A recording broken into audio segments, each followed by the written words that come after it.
Everybody, welcome back to a mini mod spotlight with me, Sid. Another spotlight for those mods that are too small to have a spotlight of their own, and we've got another 4 spotlight mods for you.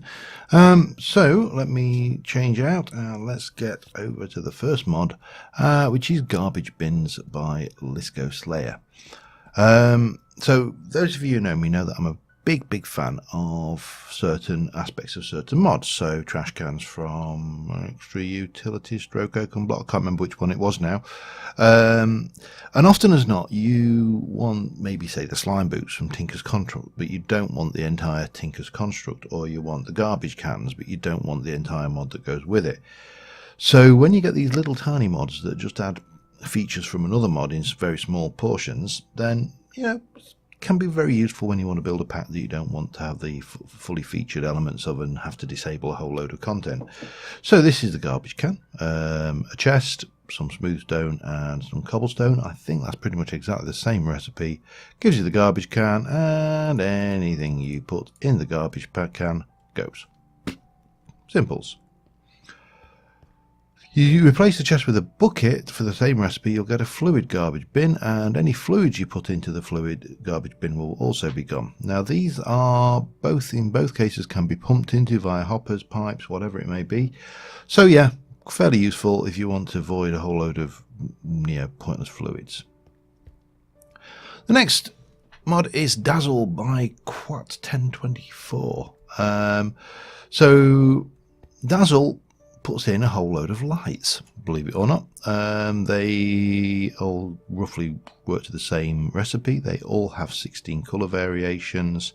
So a redstone lamp, pressure plate and bone meal will give you a white modern lamp, and on and off just with the redstone signal as normal. Very crisp, very clean, fine.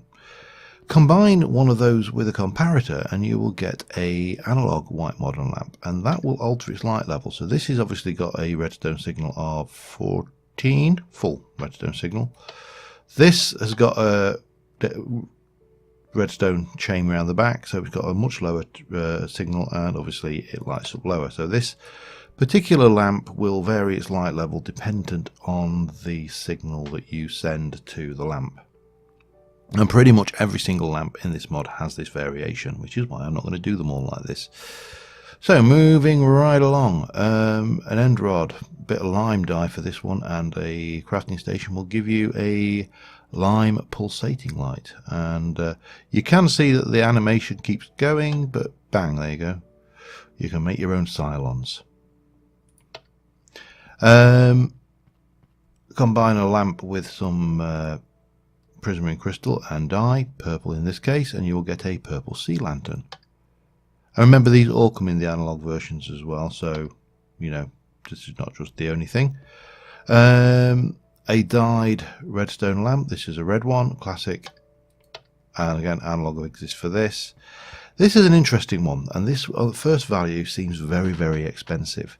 So this is 3 redstone lamps, 3 pressure plates, 2 iron blocks and a block of glass will give you a light panel, which is that. Switch it on, switch it off.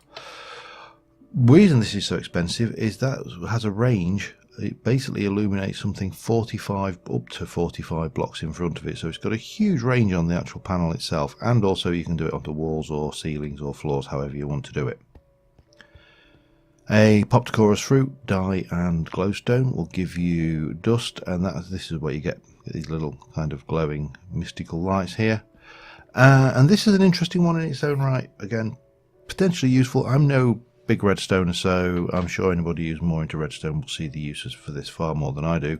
A redstone torch and a carpet will give you a dim redstone torch, and a dim redstone torch emits a power strength of 1, and that's it.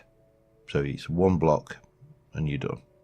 As I say, I'm sure a good redstoner will be able to tell me more about the uses for that than I can possibly ever see. An observer block, 2 redstone lamps, 2 glowstone will give you a light sensor that is currently looking out over there, and you can see that is giving you a power output of 9 because the light level out there is low. Turn that on and bang, we're up to 14. So yeah, basically a signal strength dependent on the light level that the observer is looking at. And then the final one is a 3-block structure. Now this again is potentially quite expensive. It's iron blocks, iron and bars for the base, iron and bars for the pole, and 2 diamonds, some iron bars and some redstone lamps for the stadium light top, and that gives you this bad boy up here. Now obviously you can make that as long or as short as you like, and you turn it on and bang, there's your lighting. So if you want a really modern looking light, there's the one for you. Okay, moving swiftly onwards. Bamboozled by Insomnia Kitten, the kitten that can never sleep. Bamboozled, by the include the name, adds bamboo. It's added in tropical biomes. There's no definition of in the thing of tropical biomes. It may be biome sensitive, so if you use biomes of plenty, there may be more biomes. Again, that's not listed in the description, so it's 100% not 100% certain what tropical biomes constitutes. But this stuff grows. This is your bamboo stalks, and it gives you a bamboo stalk. Now, bamboo stalks can be crafted together with a string to make a bundle of bamboo. You can also use them as fuel. They burn 4, if I remember rightly. Let me just get one of those. It doesn't tell me. I think it's I think it's 1.5 items per, so it's not brilliant fuel. And you can dry them in the furnace like that. But you can also take these, place them in the world, and over time you can see this has got a drying indicator. These are covered so you can't see them, but over time they will dry into the dried bamboo blocks, which you can also craft by using dried bamboo and string to make those. You can use 4 of those to make some bamboo planks. Bamboo planks can be used to make stairs, can be used to make vertical planks, and can be used to make slabs like this. Pretty much the only recipe that's really odd there is that one, which is the vertical. The others are standard recipes. And these things here can also be used to make stairs, slabs and walls, which again are standard recipes using those. There is some world gen in the actual world, and the only bit is, apart from the bamboos of course, is this halite, which is a block which you smelt to get salt. Salt can be crafted into a block and it can be placed in the world. At this time it has no use other than it is actually not a bad semi-transparent block. So yeah, I think that's about all you can say about that one. And finally, 6 string will make rope. It makes 3 ropes, and rope can be placed on a wall and you can climb up it, or it can be placed from a ceiling and you climb it. It can be placed from the top and it will dangle down. So yeah, pretty useful stuff. And finally, Kenny J makes levels 2. Now levels 2 doesn't add anything to the game, it adds features to the thing. So we've got a diamond chestplate, I have got a diamond sword which is enchanted, I've got an axe, and I have a bow with some arrows. If you look there, the diamond is ultra rare, it's experience level 1, and it's got 48 out of 50 experience, and it's taking a bit of a beating. There's a reason for that, and you can hear him clanking over there.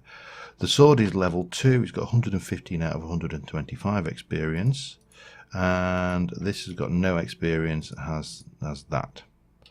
So first things first, this is Errol.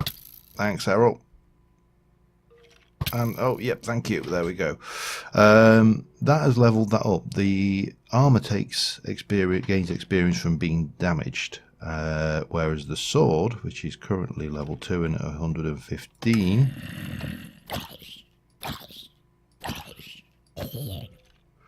gains it from being used. And that's a level 3 sword. Now, interestingly enough, axes also gain experience. They're obviously a combat item. You would think that this thing would...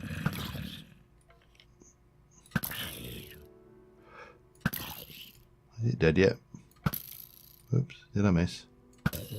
I actually managed to miss, didn't I? This thing, however, does not seem to gain experience in the same way. Now if I hit things with it,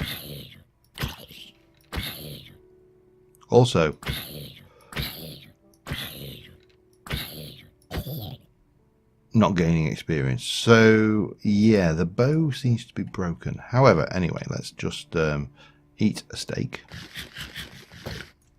and get this and go to the sword, and if we hit K, now you will notice it does change the icon here, and that's because I've got Quark, and K is a feature of is bound to another feature in Quark as well, so that's one to be aware of.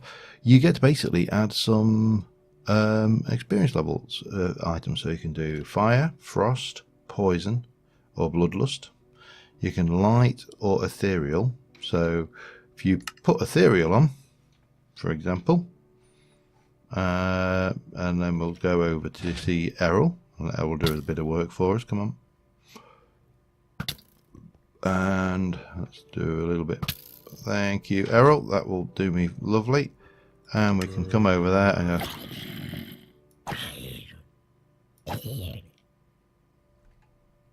That should have given us a bit back there. Didn't really seem to, did it?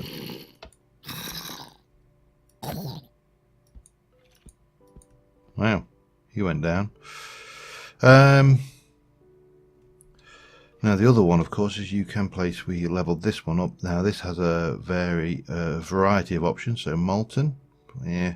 Anything hits me gets on fire. Anything hits me gets frozen in place. Anything hits me gets poisoned. Regenerates health faster. Small chance of dealing large amounts of damage. There's also bestial. Low health, the player receives a damage buff. Heals for, well, that's not going to really work very well, is it, for it? Negating all the damage, and soulbound. And these are all things that we could put on there. For example, frozen, and we can pop that on. And let's let me just eat.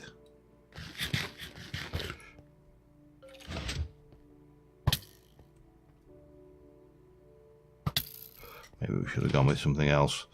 But yeah, so that is levels. It's an interesting thing because it just gives you incentive to keep the same tools rather than keep changing them as and when they break, and repair them. And if you haven't got mending on them, of course you haven't going to repair them the hard way.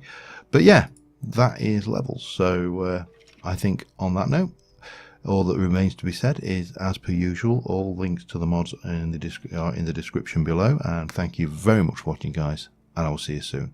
And bye for now.